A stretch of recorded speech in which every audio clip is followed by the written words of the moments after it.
मानी के गांव में होती है चौधरी के बेटे की शादी और उस शादी में मानी की फैमिली भी जाती है, लेकिन वहां होता है कुछ ऐसा जिससे सब परेशान हो जाते हैं। तो आइए देखते हैं कि वहां ऐसा क्या होता है। क्या बात है अब्बू जी, आपको घर आने में इतनी लेट क्यों हो गई?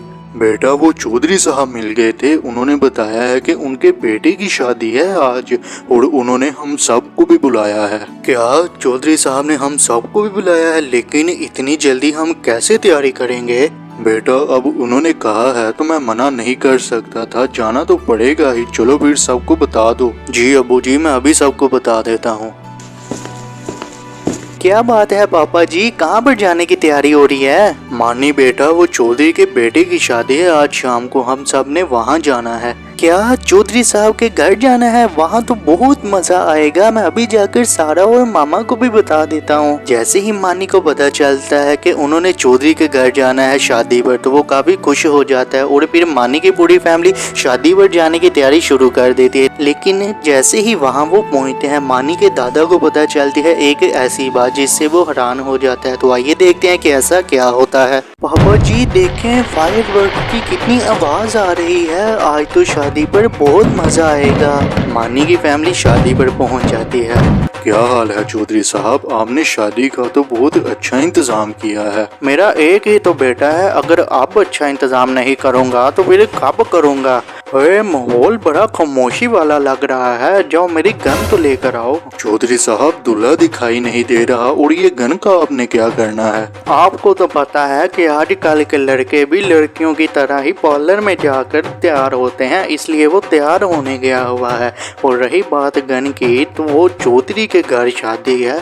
आज गोलियों की आवाज ना आए तो शादी भी नहीं मानी जाती। लेकिन चौधरी साहब ऐसा करना सही भी तो नहीं है। आप खुद सोचे, गोली अगर हवा में चलेगी तो नीचे भी तो आएगी ना। अगर वो किसी इंसान को लग गई तो सोचें उसका कितना नुकसान होगा, उसकी जान भी जा सकती है। ओए किसी को नुकसान नहीं होता, तुम जाकर शादी के मजे लो। चौधरी साहब मैं तो बस आपको समझा रहा था, बाकी आपकी मर्जी। फिर लड़का चौधरी की गन लेकर आ जाता है और चौधरी हवाई फायरिंग शुरू करने लग जाता है और फिर सब शादी के फंक्शन में मसरूफ हो जाते हैं। और कुछ देर बीत जाने के बाद चौधरी को पता चलती है एक ऐसी बात जिससे वो काफी परेशान हो जाता है। तो आइए देखते हैं कि चौधरी को क्या पता चलता है। काफी देर हो गई है, हसीब को पार्लर गए हुए, वो अभी तक आया नहीं। किसी को भेजता हूँ, जाकर पता तो करे उसका। असगर पार्लर जाओ और देखो कितनी देर है हसीब को आने में। जैसे ही चौधरी अपने बेटे को लेने के लिए भेजता है, एक लड़का भागता हुआ आता है।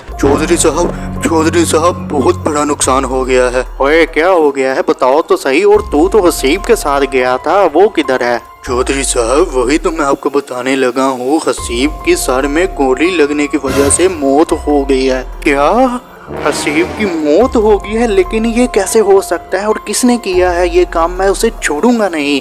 चौधरी साहब आप चले मेरे साथ और खुद देख लें ये किसका काम है। फिर चौधरी और कुछ लड़के मिलकर जाते हैं वहाँ।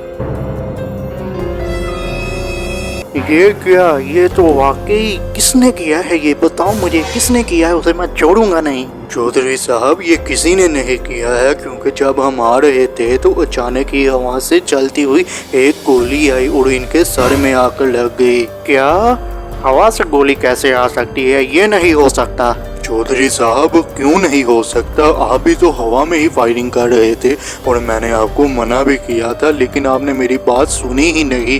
और आपने स्टेटस को देखते हुए आप खुद देख ले इसका अंजाम क्या हुआ है। आपने अपने हाथों से ही अपने बेटे की जान ले ली। क्या ये सब मेरी वजह से हुआ है? मैंने अपने ही हाथों से अपने बेटे को गोली मार दी। सब शादी के फंक्शन में काफी मसरूफ होते हैं, लेकिन जैसे ही उन सबको पता चलता है कि एक हवा में चली हुई गोली की वजह से हसीब की जान चली गई, जो कि चौधरी का बेटा ही था, तो सब काफ़ी ज़्यादा शर्मिंदा हो जाते हैं। और सबसे ज़्यादा धक्का चौधरी को लगता है, क्योंकि वही हवा में फायरिंग कर रहा था। इसलिए कहते हैं कि अपने स्टेटस को ना देखें और हवा में फायरिंग ना करें, अपनों और दूसरों की जान महफूज रखें।